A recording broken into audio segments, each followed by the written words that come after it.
perdimos confianza ese tril. Gracias. Muy buenos días nuevamente. ¿Cómo se encuentran, familia? ¿Bien? Excelente, me alegra muchísimo. Como se pueden dar cuenta, estamos con la casa llena. Si de pronto hay un puesto al lado suyo, traten de acercarse o moverse hacia las paredes para que quede el puesto al lado y pueda sentarse de pronto alguien que haga falta. Aquí adelante quedan todavía 4 puestos si alguien está atrás necesitando una sillita. Listo. Vamos a ver si está funcionando aquí. Sí, perfecto.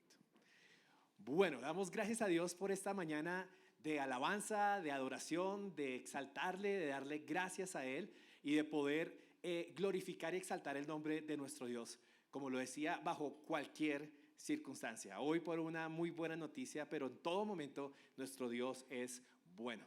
Venimos estudiando acerca de nuestro Dios. Hemos tenido el grande privilegio en las últimas semanas de estar estudiando acerca de los atributos de Dios, de quién es Dios. Y como lo hemos dicho cada uno de los predicadores, no hay tema más importante en la vida que saber quién es Dios. El Dios que tenemos en nuestra mente define quiénes somos nosotros, define cómo pensamos, define cómo nos comportamos, define nuestra fe, define nuestras acciones. Y por eso es tan importante y tan bonito conocer quién es nuestro Dios. Y hoy quiero hablar de un aspecto del carácter de Dios que quizás no es el más popular de todos. De hecho, es un aspecto que a alguna gente le parece como algo que deberíamos de dejar a un lado, casi nunca se habla.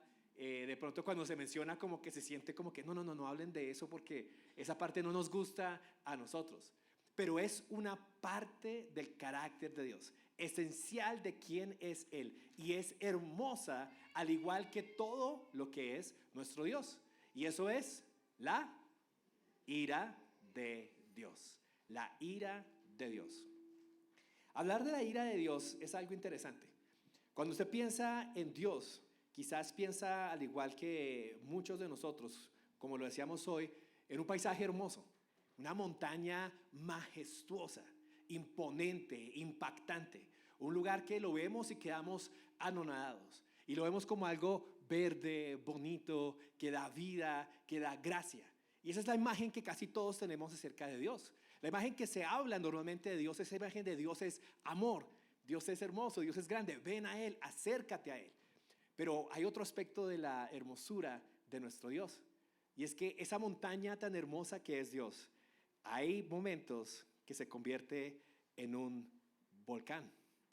Y tan majestuoso y tan hermoso como es su santidad, su hermosura, su amor, asimismo es esa explosión, esa derramamiento de la ira de Dios, de su justicia, de quién es Él. Y nos aterra, nos impacta. Yo creo que ahorita en Colombia tenemos mucho esta idea en mente, ¿no? Tenemos uno de los pocos nevados que tenemos en nuestro país que se llama el Nevado del Ruiz. Es un lugar hermoso. De hecho, hace un año creo que tuvimos nieve por primera vez en mucho tiempo. Se pobló nuevamente de nieve el Nevado. Pero las grandes noticias y la gran alerta en este momento es que debajo de ese hermoso nevado, una preciosa montaña, un paisaje majestuoso, hay un volcán. Y ese volcán se encuentra ahorita activo. Y si ese volcán llega a hacer erupción, ¿cuán grande va a ser la destrucción? ¿Cierto? ¿Cuán devastadora será esa fuerza con la que saldrá todo lo que hay aquí guardado, ese magma, esas presiones, esos humos, todo ese polvo, y tendrá una gran destrucción? Debajo de ese monte hermoso se encuentra ese potencial de destruir todo a su alrededor. Y ese también es nuestro Dios. Permítame empezar con un par de pasajes. En Apocalipsis 16, versículos 1 al 2, dice lo siguiente. Apocalipsis capítulo 16, versículo 1 en adelante. Dice: oí entonces una gran voz que desde el templo decía a los 7 ángeles: vayan y derramen en la tierra las 7 copas del furor o de la ira de Dios. ¿Y cómo se ven estas 7 copas? ¿Cómo se ve cuando Dios derrama su ira sobre la tierra? El primer ángel fue y derramó su copa en la tierra, y se produjo una llaga repugnante y maligna en los hombres que tenían la marca de la bestia y que adoraban su imagen. El segundo ángel derramó su copa en el mar, y se convirtió en sangre, como de muerto, y murió todo ser viviente que había en el mar. El tercer ángel derramó su copa en los ríos y en las fuentes de las aguas, y se convirtieron en sangre. Más adelante leemos en el versículo 8: el cuarto ángel derramó su copa sobre el sol, y el sol se le permitió quemar a los hombres con fuego. Y los hombres fueron quemados con el intenso calor. Blasfemaron el nombre de Dios, que tiene poder sobre estas plagas, y no se arrepintieron para darle gloria a Él.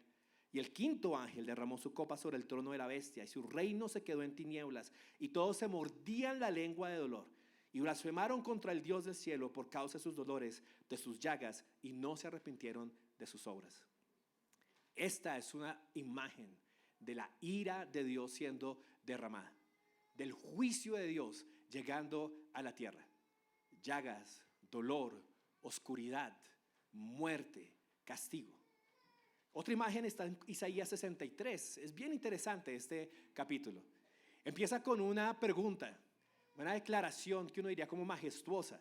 ¿Quién es este que viene de Edom, de Bosra, con vestiduras de colores brillantes?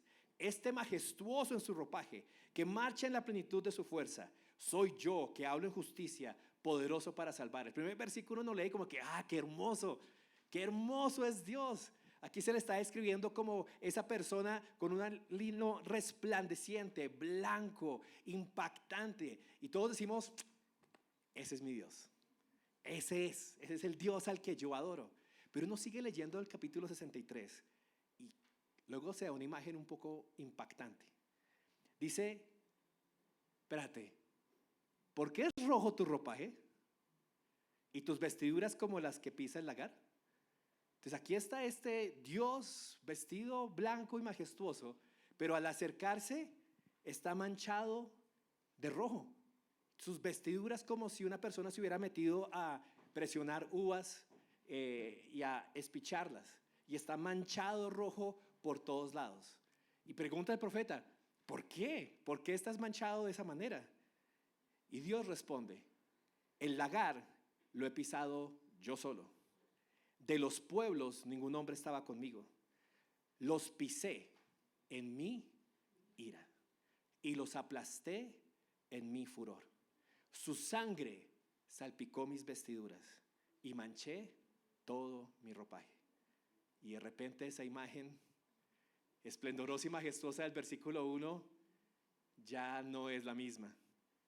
Y para algunos como que dice, ¿ese es mi Dios? Y de pronto no todos pueden decir con el mismo orgullo, ese es mi Dios.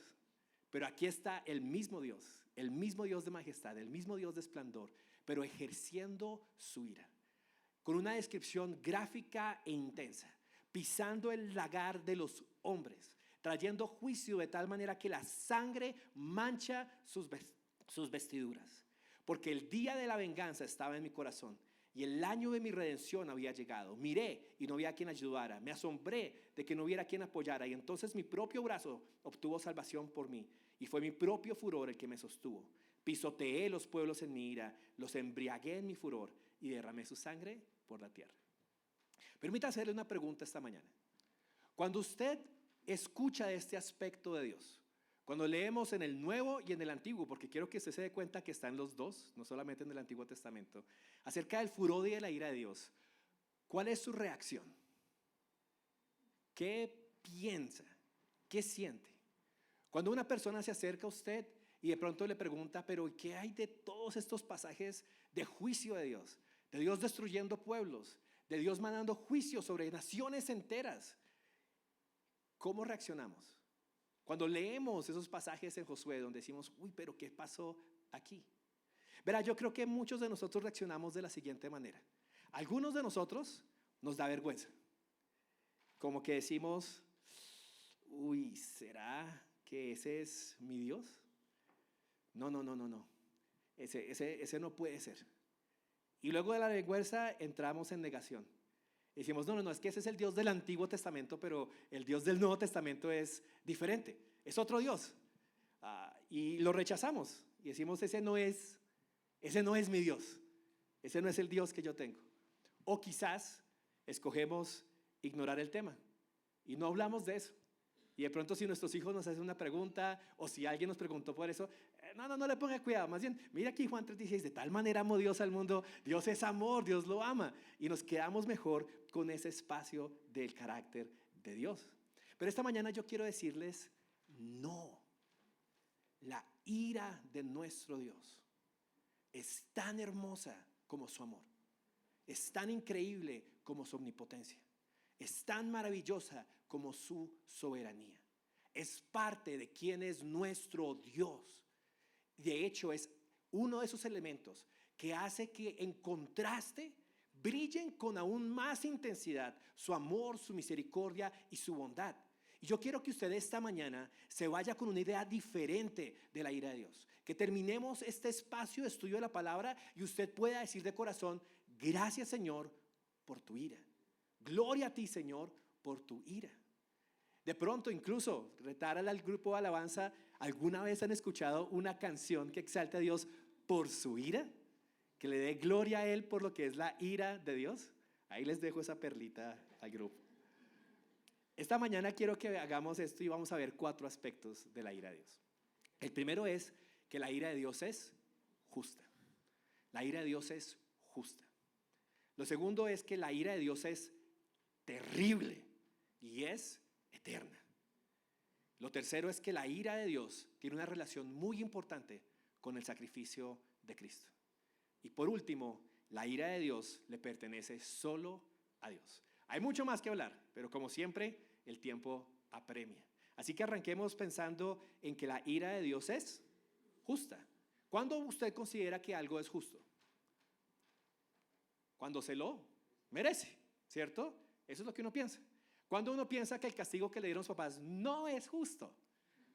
Cuando digo, no me merezco este trato, no me merezco como que me castigues de esta manera. ¿Cuándo ha pasado usted una circunstancia en su vida y de pronto ha tenido ese pensamiento hacia Dios y decirle, no es justo Dios? Porque usted piensa que usted merece algo diferente. La ira de Dios es justa. Eso quiere decir que cuando Dios manifiesta su ira, esa manifestación impactante de juicio, de castigo, de muerte, de destrucción, no lo hace simplemente porque amaneció de mal genio esa mañana, o porque no había comido y no comió Snickers, o porque o tuvo un problema con una persona en la mañana y se desquitó conmigo. No, Dios lo hace justamente. Volvamos a Apocalipsis 16 y usted va a ver algo muy interesante conmigo. En el versículo 1 nuevamente, escuchamos que oí una gran voz desde el templo que decía a los 7 ángeles, vayan y derramen en la tierra las 7 copas del furor de Dios. Entonces, aquí estamos en un punto de juicio. Ha pasado ¿cuántos años, cuántos milenios de Dios en su paciencia esperando el arrepentimiento de los hombres, aguardando y dando la solución de reconciliarse con Él en Cristo Jesús? Pero en un punto en el futuro llegará el momento donde esa paciencia de la cual Emanuel nos va a hablar en 15 días se agotará. Y entonces vendrá el derramamiento de la copa de la ira de Dios. Y es terrible.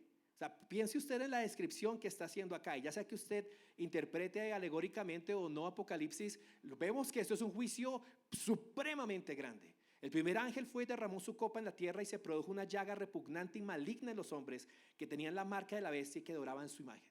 Una llaga repugnante y maligna.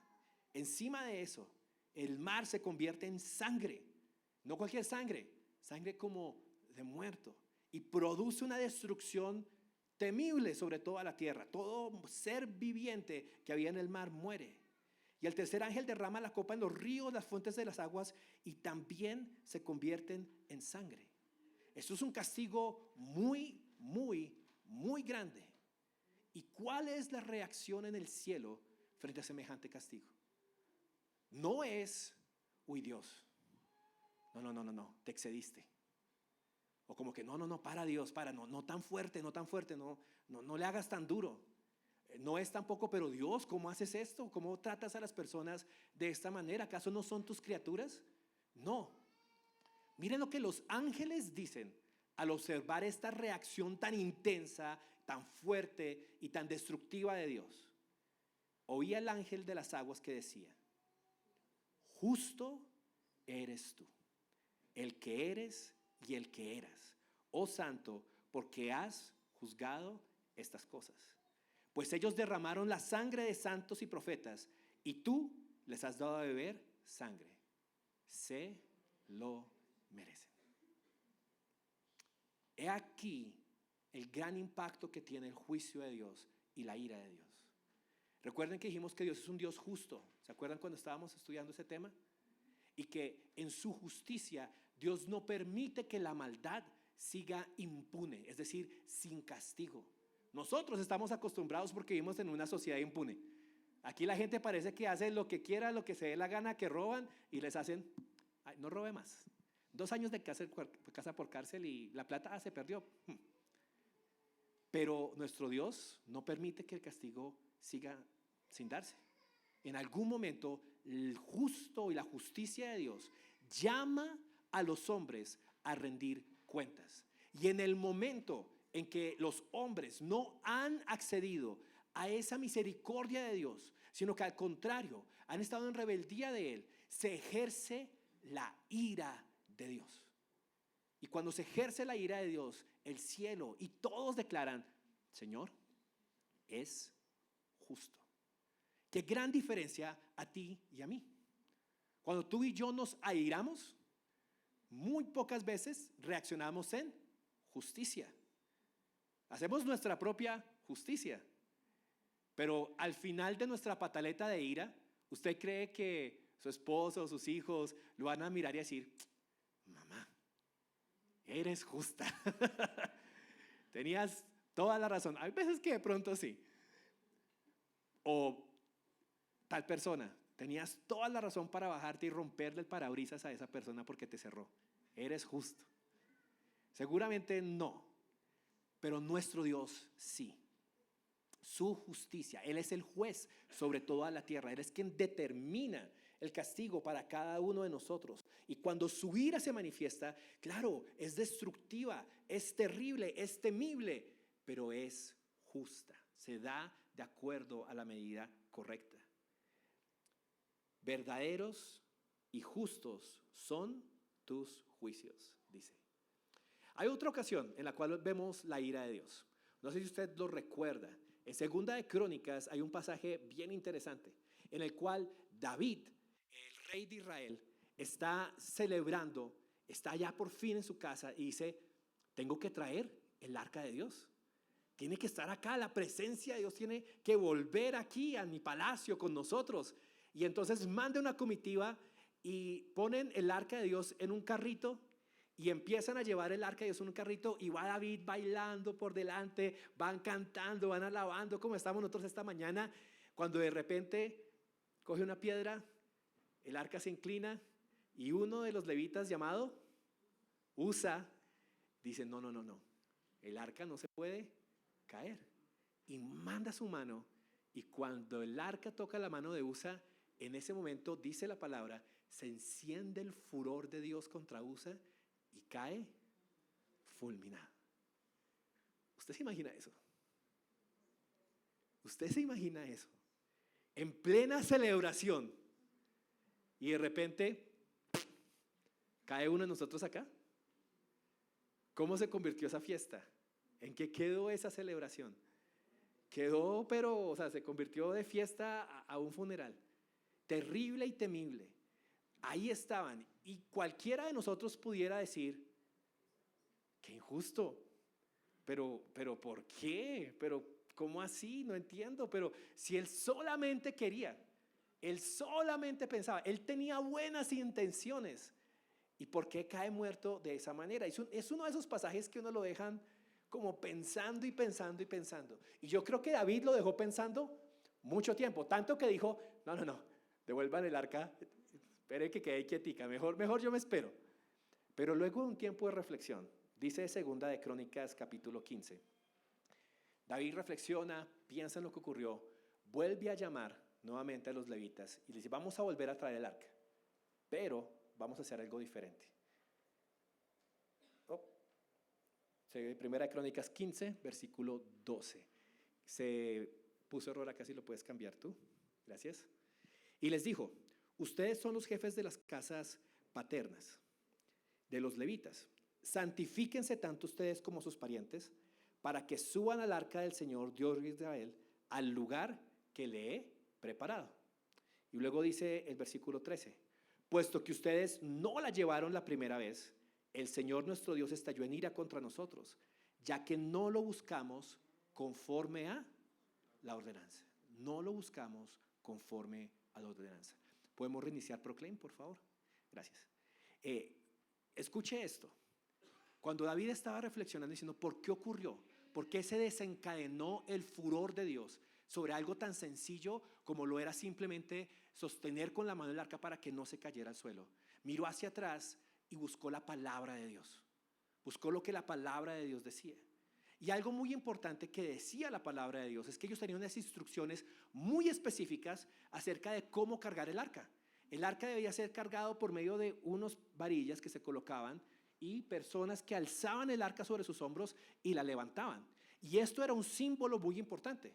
En la época de Israel, las personas más importantes, los reyes, eran los que eran cargados de esta manera. Ustedes han visto todavía películas del Medio Oriente donde van personas y los van cargando así, porque es una posición de honor, porque los están colocando por encima de todos los demás. Era una expresión de adoración de parte de Israel cargar el arca de Dios de esa manera, porque el arca se colocaba de esa manera y se exaltaba a Dios y decía: Dios, el Señor es nuestro rey, y lo vamos marchando y honrando como rey. Por el contrario, ¿a quién fue al que se le ocurrió la idea de poner el arca en una carreta? Fue a los filisteos. Cuando el arca es capturada inicialmente, los filisteos se la llevan y luego empiezan a suceder un montón de cosas y dicen: no, hay que volver esto. ¿Qué hacen? La colocan en una carreta, colocan unos bueyes y mandan la carreta. La carreta era para las cosas. Las cosas se cargaban en carreta, pero las personas se alzaban en honor. Así que hay una expresión muy grande aquí de adoración y honor. ¿El pueblo falló en qué sentido? En lugar de honrar a Dios como Dios y levantarlo, lo pusieron en una carreta, como un objeto. Ahí ya fue falla número 1. Y lo segundo era que estaba muy claro que esto representaba la presencia misma de Dios. Y en ese momento no había provisión para entrar en la presencia de Dios. No había provisión para entrar en su santidad. Y en el momento en que usa, fuera de que lo tratan como un objeto y lo ponen en una carretilla, ahora lo toca como si fuera cualquier cosa y no fuera la presencia, la persona misma de Dios. En ese momento se desencadena el furor de Dios sobre ellos. Y por eso David, reflexionando en esa ocasión, mira atrás y dice: fue justo, porque no lo hicimos conforme a las ordenanzas de Dios. La ira de Dios siempre termina siendo justa, aunque nosotros no la entendamos, no la comprendamos, no la veamos claramente. Permítame darle una definición de la ira de Dios que creo que nos va a ayudar bastante. Vamos a ver si la puedo poner por aquí.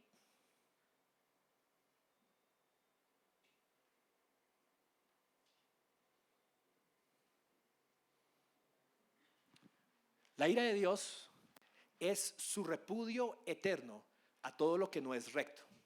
Es el desagrado y la indignación de la equidad divina en contra del mal. Esto es una definición de A.W. Pink. La ira de Dios es ¿qué? Su repudio. Fuerte palabra, ¿cierto? Pero es repudio, es un odio extremo, es repugnante para él lo que no es recto. ¿Por qué? Ahora usted véalo de esta manera, porque podemos verlo y nos damos entonces una imagen de un Dios como que es serio, aburrido, que todo le repugna, que no es esto. ¿Por qué a Dios no le repugna lo que no es recto? Recuerde que otra de las características de Dios es que Dios es bueno. ¿Es qué? Bueno. ¿Y eso qué quiere decir? Que Él quiere la bondad para toda su creación. ¿Recuerda Génesis capítulo 1?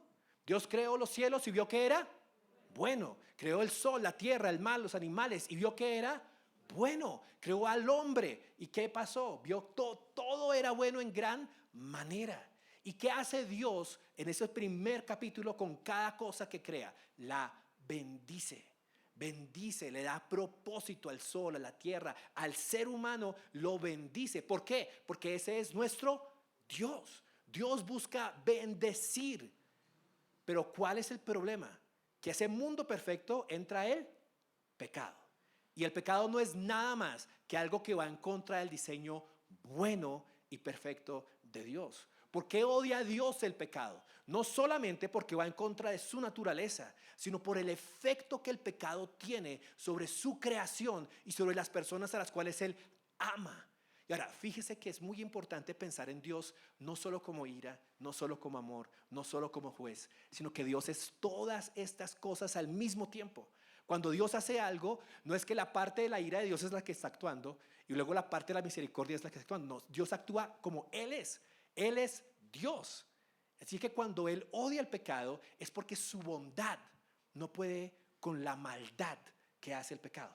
Es porque su justicia no puede con la injusticia, con el trato injusto, con el maltrato, con el abuso que el pecado trae, con la destrucción que trae hacia nosotros mismos y hacia otras personas. Y por lo tanto, la ira de Dios es cuando se ejerce esa repugnancia hacia la maldad del hombre, esa indignación en contra del mal.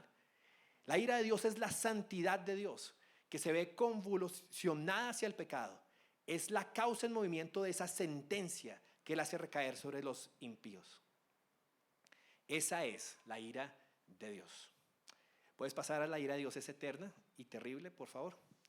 El segundo punto que quiero que veamos es este. La ira de Dios es terrible y eterna. Entonces, entendemos que es justa, pero aparte de ser justa, es una ira muy fuerte. No es cualquier cosa. La siguiente diapositiva, Gaby, porfa, Nahum 1, dice lo siguiente. Este es un oráculo de Nínive, en el profeta Nahum. Gracias. Nahum capítulo 1. Libro de la visión de Nahum de Elcos. Dice así.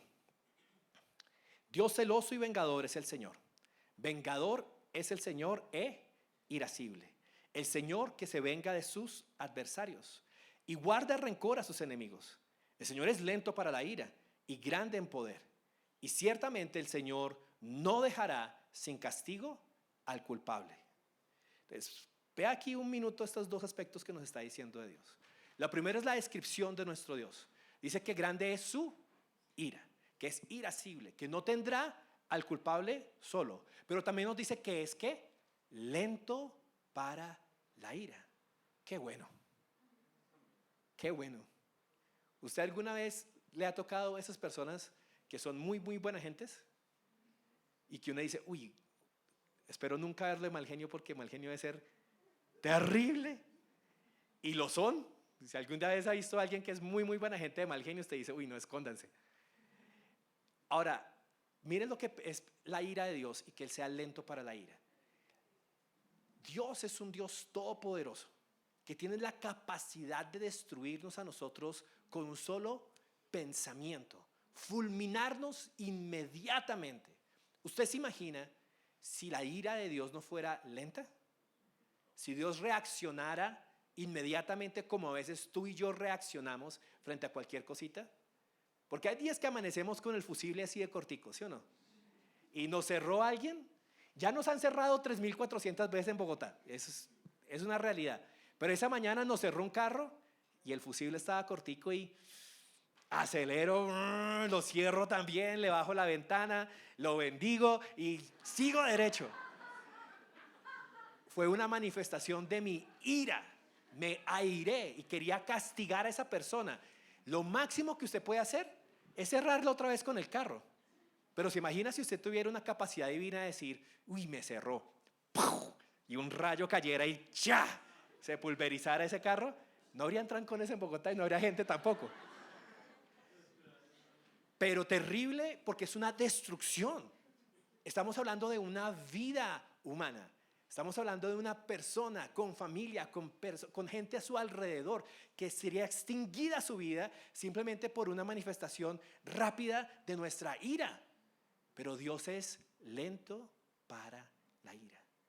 Quiere decir que en su juicio, justo juicio, tú y yo muchas veces merecemos el juicio de Dios, la ira de Dios. pero Dios no ejerce ese juicio inmediatamente. Su ira no se derrama sobre nosotros de manera inmediata, porque Él es lento para la ira. Pero, ciertamente no dejará sin castigo al culpable. Y cuando su castigo llega, mire lo que dice en la siguiente diapositiva: en el torbellino y la tempestad está su camino, y las nubes son el polvo de sus pies. Él reprende al mar y lo hace secar, y todos los ríos agota. Es una descripción poética, pero es una descripción que lo hace pensar uno en la intensidad de la ira de Dios. Imagínese ese accionar que puede secar por completo el mar y agotar todos los ríos. ¿Qué sucedería si el mar se agotara y los ríos se secaran con nosotros? Seríamos destruidos inmediatamente. Mire el siguiente versículo: languidece en Basán y el Carmelo. Esos son dos bosques. Basán es un valle sobre el cual había muchos pastos y se criaban grandes toros y vacas, y Carmelo era una montaña con grandes bosques y grandes árboles. Las flores del Líbano, una de las montañas más grandes que tenía Jerusalén, se marchitan y los montes tiemblan ante él. Los collados se derriten. ¿Usted alguna vez se ha imaginado una montaña derritiéndose? Sí, su presencia se levanta en la tierra. Siguiente: el mundo y todos los que en él habitan, en su presencia de su indignación, ¿quién se resistirá? ¿Quién se mantendrá en pie ante el ardor de su ira? Siguiente: su furor se derrama como fuego y las rocas se despedazan ante él. Bueno, y aquí uno dice, ¿qué pasó? ¿De qué veníamos hablando? Bueno es el Señor. Ok. Una fortaleza en el día de la angustia, y conoce a los que en él se refugian. Y dice, pero no, como que cambió el tema aquí abruptamente, pero no lo cambió. Porque ese poderío de Dios para ejercer su ira es el poderío de Dios para ejercer refugio y protección para los que en él se refugian. El problema no es, el problema no es si es furor o es ira o es bondad. El problema es quién está recibiendo. ¿Cómo estamos nosotros con ese Dios? Si estamos bajo la recepción de su bondad o bajo la recepción de su ira. Porque con todo el poder que Él tiene, nos va a bendecir. O con todo el poder que Él tiene, puede derramar su ira sobre nosotros.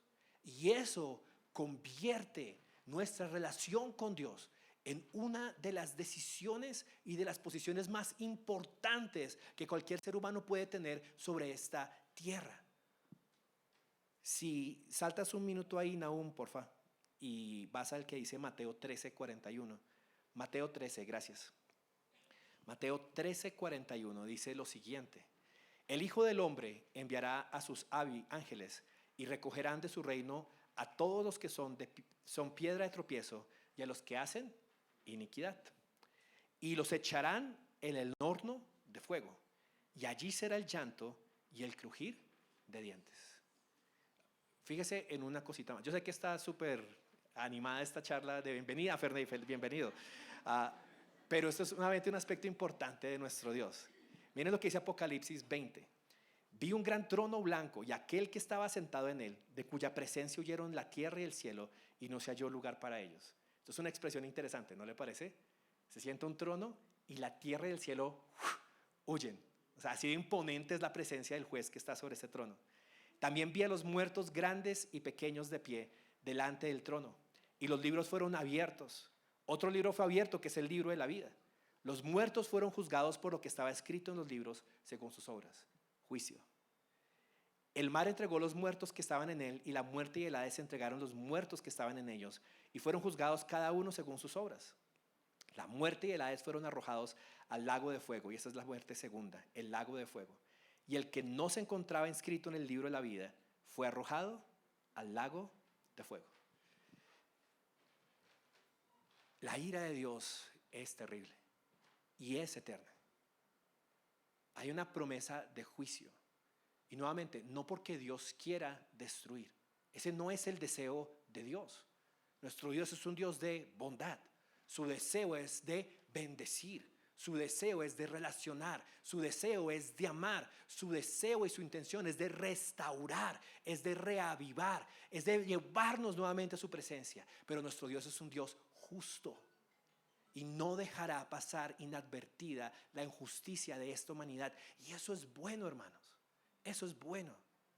Porque hay demasiadas ocasiones en esta vida donde yo me siento impotente cuando leo una noticia. Impotente cuando veo la maldad del ser humano alrededor de nosotros.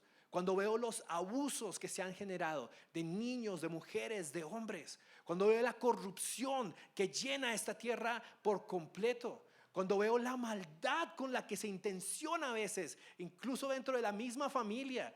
Y me pregunto, Señor, ¿hasta cuándo? ¿Cuándo habrá justicia? ¿Esto va a ser así siempre? ¿Se van a sentir de esta manera todo el tiempo? ¿No va a hacer justicia de esto? Pero nuestro Dios es justo. Y sí, habrá un momento donde se haga justicia, donde Dios traiga a estas personas a juicio, donde diga, ya no fue más, aquí llegó el castigo, y será un castigo juicio, y su ira será temible y terrible, y no será por un momento, sino que será por toda la eternidad. Y cuando pensamos en eso, nos hace sentir verdaderamente con gran temor ante la ira de nuestro Dios. Pero, y aquí hay un gran pero, la ira de Dios nos permite a nosotros poder entender mejor quién es nuestro Dios. Y para eso quisiera darle la siguiente imagen. ¿Qué es esto que tengo aquí en la pantalla?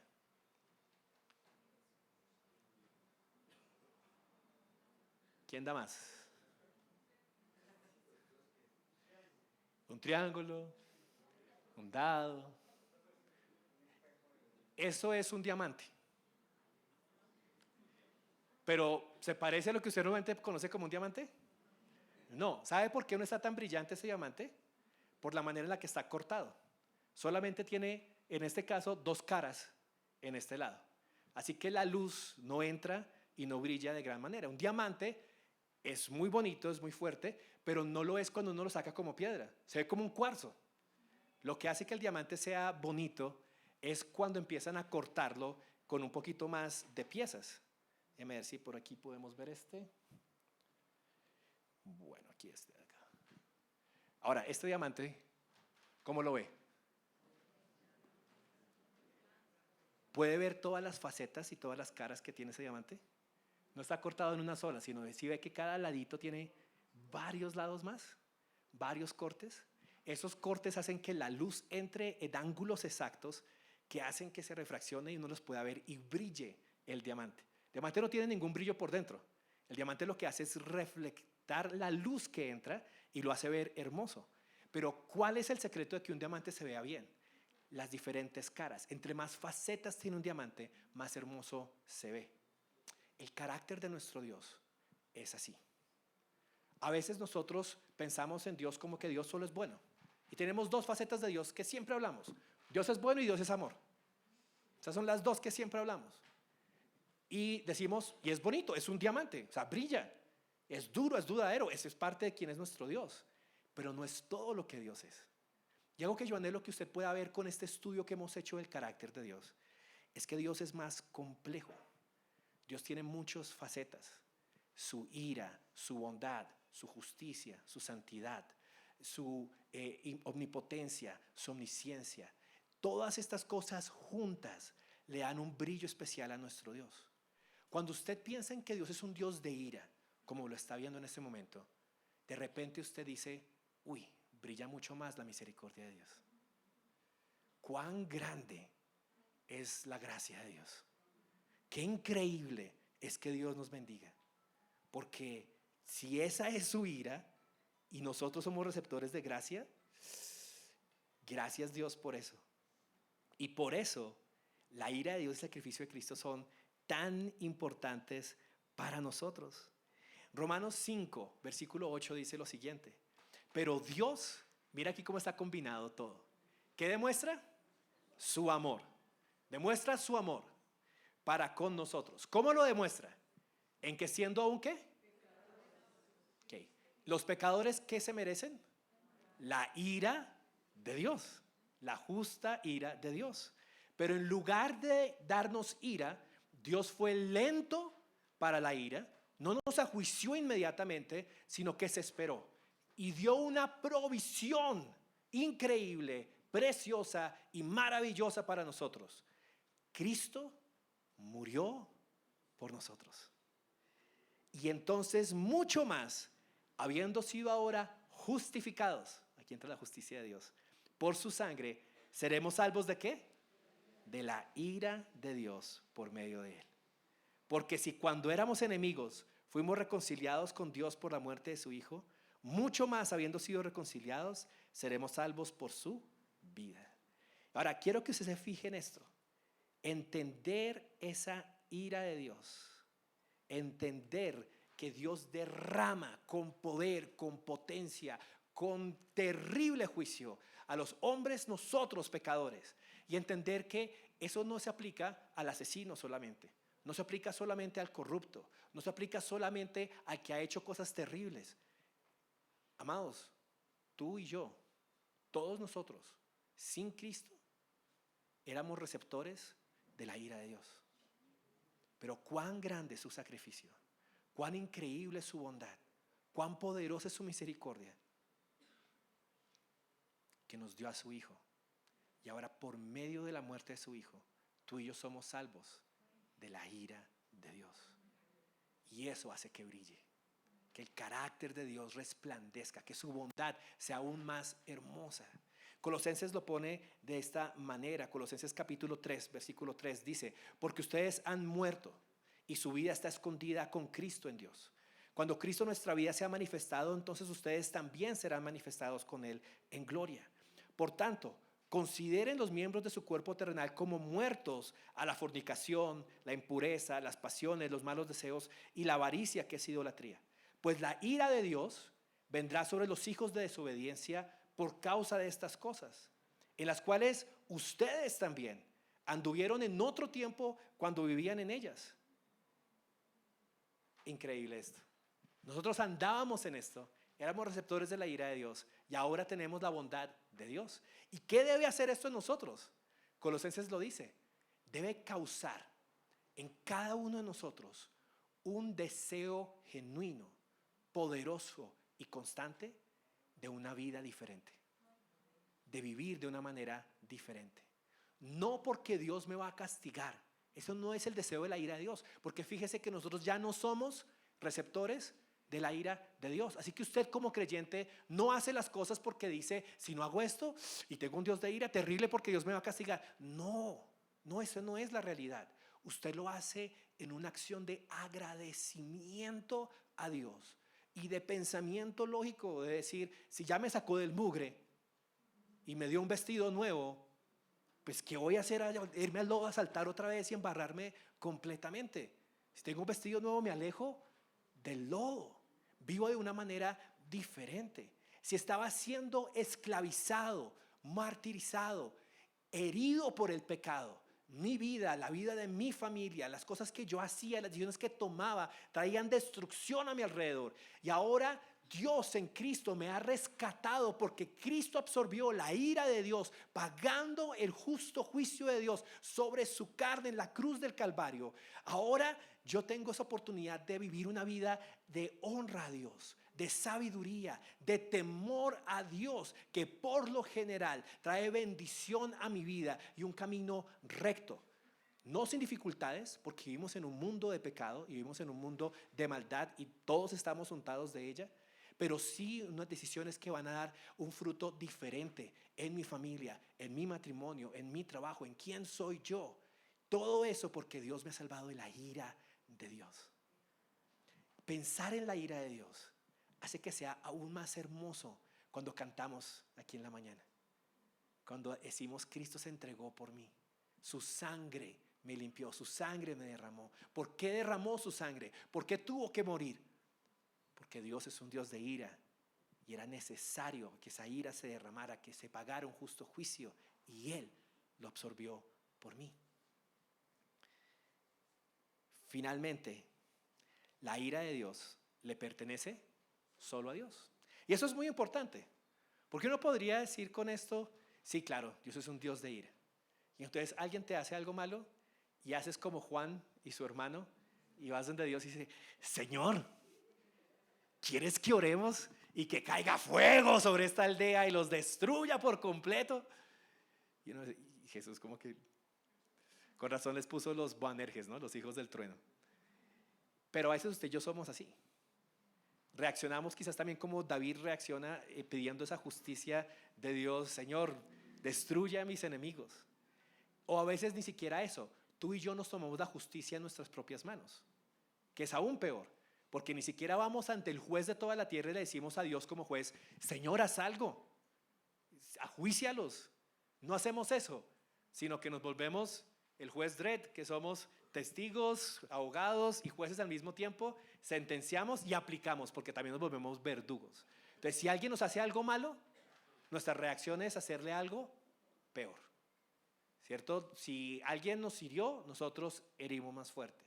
Tomamos la justicia en nuestras propias manos, gritamos, nos enojamos, desencadenamos el furor sobre las personas y decimos: es justo, me hizo esto, yo estoy bien en hacer esto porque me hizo una maldad y yo simplemente estoy reaccionando, y pensamos de esa manera. Pero la ira de Dios le pertenece solo a Dios. Él es el juez, no nosotros. Él es el juez. ¿Y cuántas relaciones no se han dañado y no se han roto en esta vida y en esta tierra porque tú y yo queremos ser el juez? Tú y yo queremos ser el juez. Y cuando queremos ser el juez es imposible perdonar. Es imposible perdonar.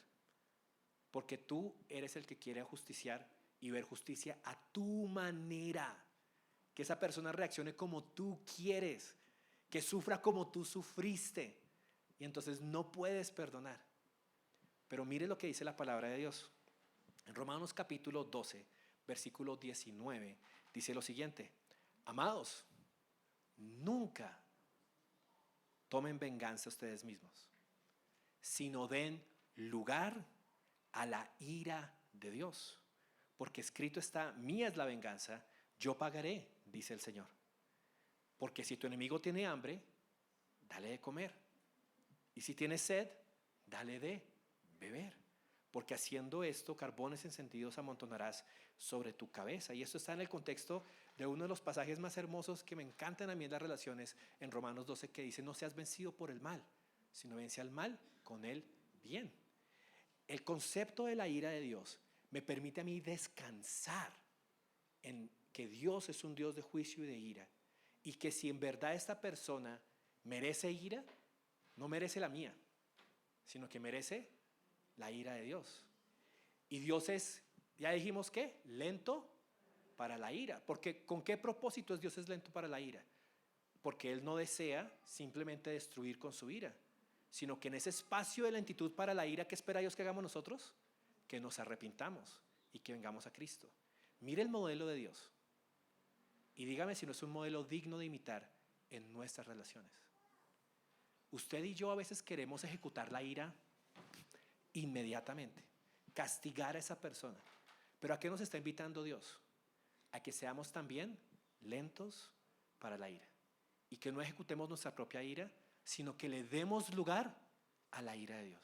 Y hay dos cosas que pueden ocurrir. Solamente hay dos alternativas. Usted espera y le da lugar a la ira de Dios, y esa persona que hizo daño, y no está diciendo Dios que no te hizo daño, no está diciendo Dios que tu dolor no importa, no está diciendo Dios que no está mal lo que hicieron. No. Tú estás dando lugar a la ira y estás diciendo: Dios es el justo, Dios es el juez, Dios tiene que tratar con esa persona. Y dos cosas pueden pasar. Una es que necesitas esperar al juicio en la gracia de Dios, y esa persona pueda reconocer su error, arrepentirse, pedirle perdón primeramente a Dios y luego con un corazón sincero pedirle perdón a usted. Y el resultado, si el Señor fortalece nuestro corazón para perdonar, es reconciliación. Uno de los sucesos más hermosos que pueden haber en cualquier relación, la reconciliación. El volver a un estado íntegro en una relación y poder saber que nos reconciliamos. O usted espera y esa persona no se arrepiente y de pronto incluso actúa como un enemigo. ¿Y qué dice Romanos? Sigue diciendo: pero si tu enemigo tiene hambre, dale de comer. Y dice: pero ¿cómo así? Y tiene sed, dale de beber. Pero es que no se lo merece. Pero si lo que hizo fue daño, ¿yo cómo voy a actuar con algo bueno? Pero nuevamente, ¿cuál es el propósito? Es que el propósito no es el ajustamiento de cuentas. No es que la ira de Dios se derrame inmediatamente. ¿Por qué estamos haciendo esto? Porque esperamos que con estas acciones esa persona pueda llegar al arrepentimiento. Por eso esa idea de haciendo esto, carbones encendidos amontonará sobre su cabeza. Es como que amontonamos cada vez más y más y más y más peso de esta idea de carbones encendidos que en algún momento van a derramarse y a caer, y esperamos que hagan reaccionar a esa persona y decir, no, espérese, ¿qué estoy haciendo? Y déjeme ponerlo de esa manera. ¿Cómo actúa Dios contigo? Todas las veces que tú y yo le hemos fallado, ¿te ha dejado Dios de bendecir? ¿Ha dejado Dios de ser bueno contigo?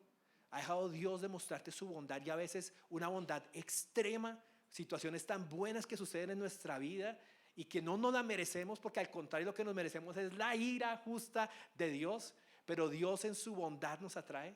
¿Cuántos de nosotros, antes de poder colocar nuestra fe en Cristo Jesús, fuimos receptores de la bondad de Dios? Cosas buenas que sucedieron en nuestras vidas. ¿A cuántos nos trajo Dios a Cristo a punta de correa? ¿O a cuántos nos trajo Dios a Cristo a punta de castigo? Creo que a ninguno. Creo que a todos nosotros Dios nos trajo a Cristo fue por su bondad. Perdón cuando lo necesitábamos, ayuda cuando estábamos desesperados, milagros cuando no nos lo merecíamos. Y esas ascuas se amontonaron sobre nuestras cabezas que nos hicieron hacer, ok Dios, aquí estoy. Y lo que Dios quiere es que tú y yo modelemos lo mismo. La ira de Dios le pertenece solamente a Dios. Somos y debemos ser lentos para la ira. El perdón debe ocurrir, pero ocurre cuando hay arrepentimiento. Pero damos espacio para que esa persona se arrepiente. ¿Sabes qué pasa si tú sigues tratando de tratar al mal con mal? Si esa persona que te habló feo, ahora tú también le hablas feo, ahora tú tienes algo por lo cual pedir perdón. Ahora tú hiciste algo mal. Ahora tú te estás alejando de esa persona. Y esa relación, en lugar de cerrarse, ¿qué va a hacer? Se abre cada día más y más y más. Por eso la ira de Dios es importante. Porque cuando yo entiendo que Dios es un Dios de ira, descanso en Él. Le doy lugar a la ira de Dios. Dios va a tratar como Él sea y puedo entregar. Eso es un sacrificio, eso no es fácil. Yo sé que hay cosas que yo digo en el púlpito que suenan sencillas, pero que son difíciles. ¿Sí? Yo no digo que sean fáciles, son sencillas, porque los conceptos de Dios son sencillos. No es complejo vivir en la manera de Dios, pero es difícil. Requiere esfuerzo, es un camino angosto, es una puerta estrecha. No es fácil de tomar esas decisiones porque requieren fe. Requieren dejar a un lado la confianza en nuestra opinión, en nuestros deseos, en nuestra fortaleza, y colocar nuestra fe en Dios. Y eso es un paso difícil para el ser humano que requiere humillarse. Y eso no es fácil, pero es sencillo. Pero cuando reconocemos la ira de Dios y permitimos eso, hermanos, se los prometo, nuestras relaciones van a ser completamente diferentes. Nuestra apreciación de Dios será aún más grande. Nuestra adoración por Dios será más profunda. Yo espero que usted el día de hoy, con estos 4 aspectos que hemos hablado de la ira de Dios, pueda salir y decir, ese es mi Dios. Ese también es mi Dios. Un Dios de ira, un Dios de justicia. Al mismo tiempo, un Dios de amor, un Dios de bondad. Un Dios de santidad, un Dios de perfección. Y que como ese diamante podamos apreciar mejor la gracia de Dios. Quizás la próxima vez que cantemos una canción del amor de Dios, traiga a su corazón también la ira de Dios y diga, uy, cuánto me ama, porque a pesar de su ira, me perdonó. Oremos. Padre, gracias por este hermoso día de celebración, de escuchar tu voz y de contemplar tu grandeza, de contemplar tu santidad y de contemplar tu hermosura. Te alabamos y te adoramos porque eres un Dios de ira. Te adoramos porque eres ese Dios de justicia. Te exaltamos porque no dejarás la maldad impune.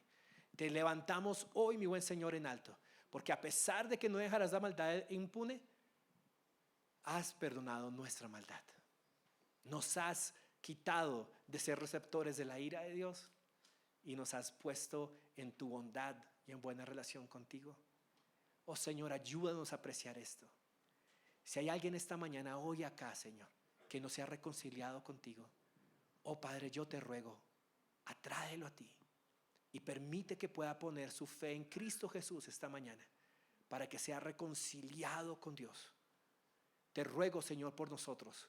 Ayúdanos a entregar nuestra vida a ti en agradecimiento profundo, Señor, por ser libres de tu ira, mi buen Señor. Y permítenos con ahínco compartir de las buenas nuevas a todas las personas que conocemos, porque si no te tienen a ti, aún están bajo la ira de Dios. Y no queremos que mueran en la ira de Dios, sino que tengan vida y vida eterna en la gracia de Cristo Jesús. Te amamos, Padre, y te entregamos nuestras vidas y nuestros corazones. En el nombre de Jesús. Amén.